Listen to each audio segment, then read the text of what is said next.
Hello traders, this is Day Trader Matt with businesswithtrading.com doing an Emini Trading Room recap for the 12th of May, Monday, and today was a very good day in the markets. We had 5 trades, we were 5-0 and pulled 15 3/4 points out of the market. Pretty much had a nice gap up here.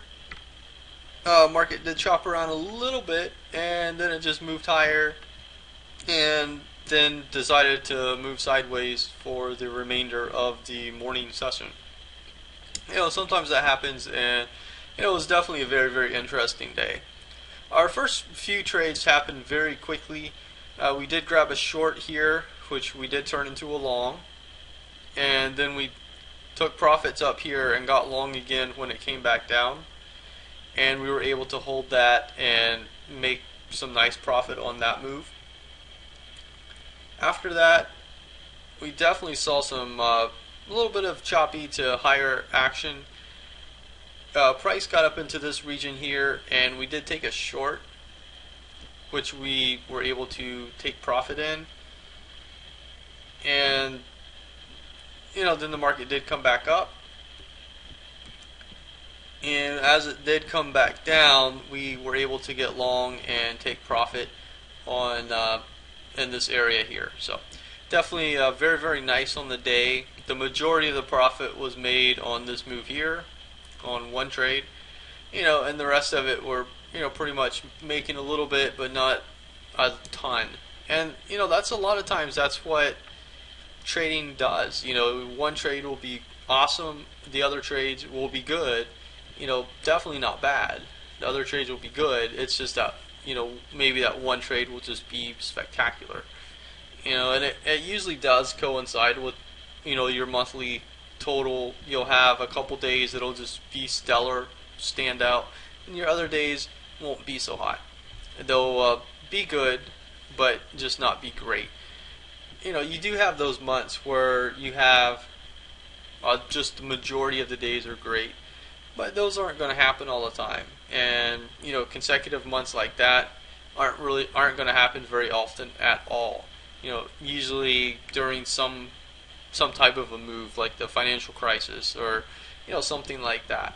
At least that's what I've seen from my own trading. Results can vary, obviously.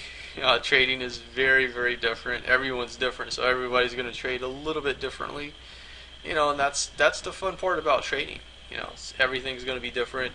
Every day is going to be a little bit different. No days are going to be exactly the same. Some will be similar, but that's what makes it fun, I think. But and staying with the theme of risk, I wanted to talk about that a little bit. Is maintaining proper risk. And I do get a lot of questions about that. What do I usually do? What type of risk do I like? And everybody is different on that topic. And I'm putting together something for the site on that topic. I obviously talk about it a lot in the trading course and when I coach students, obviously. But I thought maybe something else. So that's kind of what I'm working on a little bit. I'll talk about it a little bit more in the future when it is closer to being implemented. But every trade that was done today was done with a 2-point stop. And in saying that, that's the type of risk that I'm comfortable with. I'm not comfortable with 5-10 point stop, especially not day trading. Today we made 15 3/4 points. The typical day isn't 15 3/4 points. But let's say we risked 10 points total and we made 6 points. We made profit, which is great, but we're risking a little much. And that's where the problem lies. And in talking about risk, there are many other factors that go into it that I just don't have time to talk about, and it usually is an individual basis. Everybody's different, so everyone's going to see things differently and react differently, and that's why it's a case-by-case basis.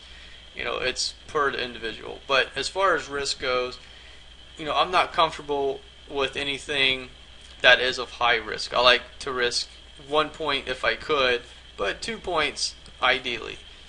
Some trades you're going to be able to get away with. Like this trade here, you know, we got away with 1 point just because, it was very, very tight. Those are the really good trades.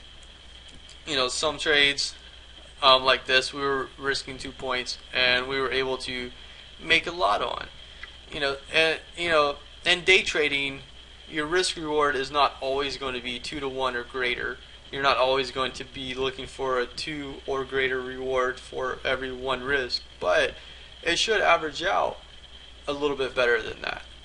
And that's what I always talk about is, the averaging of numbers and, how it all works out. And, yeah, it might seem complicated to some people. Some people might get it off the bat.